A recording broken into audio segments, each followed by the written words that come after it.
मेरे प्यारे बच्चे, मैं तुम्हें कुछ आज खास बताने आया हूँ। इसे ध्यान से सुनना मेरे बच्चे। मुझे पता है तुम्हें कुछ बातों का बुरा लगता है।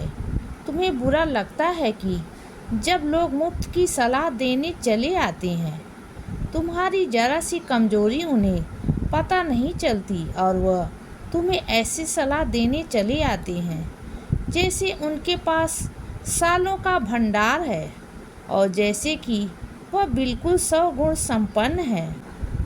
ऐसा नहीं होता है, पर इंतज़ार करो, यह वक्त उनका है। उनको बोलने दो बच्चे, और एक काम ज़रूर किया करो। उनमें से जो कुछ सार्थक शब्द हैं उनको ग्रहण करो, जो तुम्हें लगता है कि तुम्हारे जीवन में उपयोगी हैं, जो तुम्हारे जीवन को आगे बढ़ा सकता है। उन शब्दों को, उन वाक्यों को ग्रहण करो और उसके अलावा बाकी सब चीज़ों को तुम अपने बगल में जाने दो, उनको नज़रअंदाज करो। और एक दिन ऐसा आएगा कि तुमसे लोग सलाह लेने आएंगे बच्चे। आज जो लोग तुम्हें सलाह देने आते हैं ना, वह तुम्हारे संस्कार, वह तुम्हारी प्रतिभा एवं तुम्हारी उन्नति को देखकर तुमसे सलाह लेने आएंगे कि वो कैसे काम कर रहे हैं, उनको कैसे काम करना चाहिए। रुको तो जाओ, तुम अभी से क्यों विचलित हो जाते हो और इतने बेचैन हो जाते हो? मुझे पता है तुम अपने घर की तकलीफ़ें किसी और को बताना बिल्कुल पसंद नहीं है। मैं जानता हूँ बच्चे, और मुझे अच्छा भी लगता है, क्योंकि हकीकत यही है कि तुम्हारे घर की तकलीफ़ सिर्फ तुम दूर कर सकते हो और मैं दूर कर सकता हूँ, और कोई दूर नहीं कर सकता। और मेरे बच्चों में कुछ बच्चों को तो ऐसा स्वभाव है कि उनको दूसरों की तकलीफ़ें देखकर मज़ा आता है और वह खुश होते हैं, और यूं ही मज़े लेने के लिए वह दूसरों की ज़िंदगी में दखल देने चले आती हैं। मैं उनको समझाता भी हूँ कि इन सब चीज़ों में मत पड़ो, इन सब चीज़ों में मत ध्यान दो, लेकिन वह सुनते ही नहीं है, वो समझते ही नहीं है। चलो, उनकी करनी है, वो जैसा कर्म करेंगे वैसा ही फल उनको मिलेगा।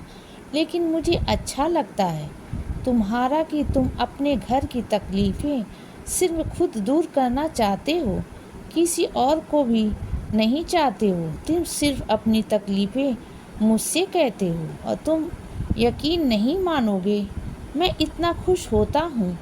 मुझे यह लगता है कि मेरा बच्चा इतना समझदार कब से हो गया है, कब से इतना समझदार हो गया है कि उसको अपनी तकलीफ़ें सिर्फ अपने घर तक सीमित लगती हैं, और उसको लगता है कि उसके घर की तकलीफ़ें वो और उसका बाबा दूर कर सकता है, और इसके अलावा कोई और नहीं। मैं जानता हूँ मेरे बच्चे, तुम तकलीफ़ों के भवसागर से निकले हो। आज भी तुम्हारी ज़िंदगी से तकलीफ़ें दूर नहीं हुई हैं, लेकिन उसके बावजूद भी तुम्हारा यूं ही हौसले के साथ खड़ा होना, तुम्हारा यूं ही फिर भी बार बार मेहनत करना, और बार बार मेहनत करके मुझे मुकाबले देना कि मैं तुम्हें कब तक सफल नहीं करूँगा। अच्छा लगता है बच्चे, अच्छा लगता है जब तुम मेरे सामने आकर डट कर खड़े हो जाते हो कि तुम मेहनत कर रहे होगे। इसके बाद देखते हैं कि मैं तुम्हें कब तक सफल नहीं करता हूँ। तुम तैयारी करते रहोगे, तुम नई से नई चीज़ें खोज कर अपने काम में लगे रहोगे, और अपने बाबा से कहते हो कि अब देखो बाबा, कब तक सफल नहीं करोगे। मैं खुश हूँ, बहुत खुश हूँ। तुमसे कई बार तो आँखों में आंसू आ जाते हैं तुम्हारे इस प्रयास को देखकर। यकीन रखना कि तुम जहाँ पहुँचोगे ना, वहीं आसानी से कोई नहीं पहुँच सकेगा। इसीलिए बच्चे, सदा खुश रहो और हमेशा मुस्कुराते रहो। मेरा आशीर्वाद हमेशा तुम्हारे साथ है बच्चे। अब रात हो गई है मेरे बच्चे, अब सो जाओ। शुभ रात्रि।